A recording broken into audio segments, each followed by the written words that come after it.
Hello and welcome back to Assess Myself. Our aim is to give you the information so that you can assess yourself and take a step towards general wellness. Today we will be going into the reason why you haven't started your business yet and the ways you can. I want to motivate you to start. Letting go of fear. I'm going to be honest with you now. There's a chance that you already know this deep down. It makes logical sense that you should be making small, concrete steps to achieve your goals rather than making bombastic plans to become a rock star or abstract visions like get richer. So what has been preventing you from doing that? Two things. 1. It's a lot of work. It's much easier and more satisfying to dream big and get the reward that comes from that, rather than face the reality of grinding towards your goals. We just need to stay motivated and stick at your goals even when the going gets tough. Then there's the matter of feeling it's not the right time. You procrastinate instead of looking for other work. 2. You're afraid. This is what I see so often, and it's what condemns so many of us to a dull and unexciting lifestyle. We just don't want to take that leap and put ourselves out there. And in fact, it's easier to imagine ourselves as being very successful and to pretend we're going to get around to it than it is to put ourselves out there and risk having our ego shattered when things don't go our way. We're about to address that second issue. If you want to be successful, then it's no good to continue procrastinating or trying to put off taking that plunge. How to know if you're procrastinating? Some examples of procrastinating include spending ages reading books and researching the topic instead of just getting stuck in. I see this a ton when it comes to fitness goals. So many people will spend countless hours reading books and blogs on fitness programs, hiring consultants and buying gym kits. But the one thing they never do? Actually start working out. There's nothing wrong with researching health and fitness, of course. In fact, it should be applauded. The problem is when you use this as a convenient excuse for not actually training. The reality is that any training program is better than nothing.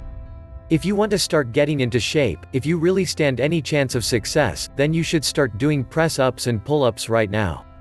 There is simply no reason not to. You can then improve your routine over time, but you start now. You're not traveling now because money isn't good? Sure, save up some cash, but by then you'll probably be at an exciting point in your career and not want to take a break. Then you'll have a partner and not want to leave them. Then you'll have a kid. There is never a good time to start a relationship, to get married, to have kids, to travel, to start a business. You do it anyway. And if you're worried what other people might say, then follow the advice to ask for forgiveness, not permission. Do it and worry about the consequences later. If it really means that much to you, then it is really the only option you have. Ignoring your own dissatisfaction. Do you know anyone in your life who clearly wants to be in a relationship and who ignores this fact by throwing themselves into their career? Every post on social media is about how excited they are about their new job, or about their travel. But you suspect that really, they just wish they had someone to go home to? In this case, they are trying to cover up one lacking area in their lives by focusing on the other.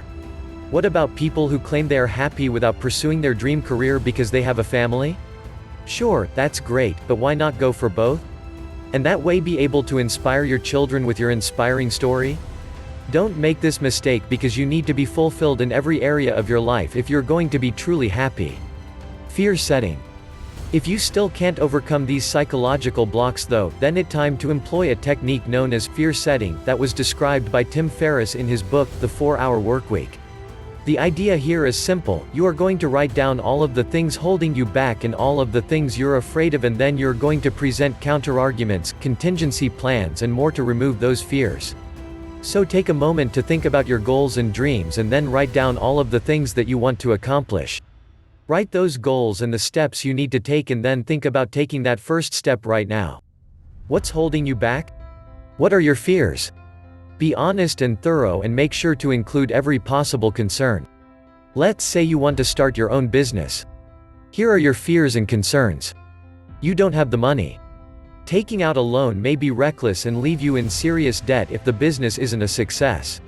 Your partner might see your investment as irresponsible and lead to relationship problems. You might lose your job and find yourself without stable income. You might be unable to find future work, and that could lead to your family going hungry and you losing your home. Your business might be a failure and make you look like a failure too. Now go through each of these objections and address how likely they really are and how you can deal with them, prevent them. For example, if you are in a situation where you don't have the money and taking out a loan may be reckless and leave you in serious debt if the business isn't a success, you should consider the following. 1. Try Kickstarter to raise capital. People can fund your business and you can get sales even before your full launch. 2. Bootstrap your business, design it in a way that will allow you to start the business for less. 3. Consider asking parents for some cash. 4. Look for a business partner with capital to invest.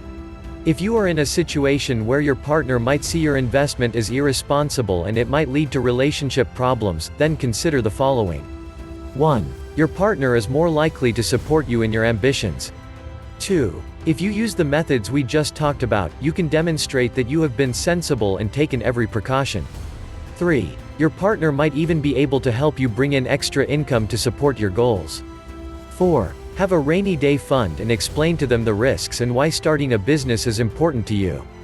If you think you might lose your job and find yourself without stable income and that you might be unable to find future work which could lead to your family going hungry and you losing your home, then consider this. In most cases, you'll find that your employer will offer you your job back if you need it. At the very least, you can probably find lower-level work to fund your survival even if that means just doing a part-time job. You don't have to quit your day job until you've proven to yourself that you can make money from your business idea. You can even maintain a part-time salary in the meantime. You can probably survive on a lower salary than you think and for longer than you think. If you think that your business might be a failure and make you look like a failure too, then, again, consider this. You will do market and take every precaution to ensure your plan is a success. You will gain advice from knowledgeable third parties. Who cares what other people think? If you get this list of things get in your head, you will be stuck never trying to make anything of yourself or pursue your passions. Okay, and with that out the way, now we can start actually making progress in the various areas of your life that you want to improve. We hope these tips will really help you get started on your journey.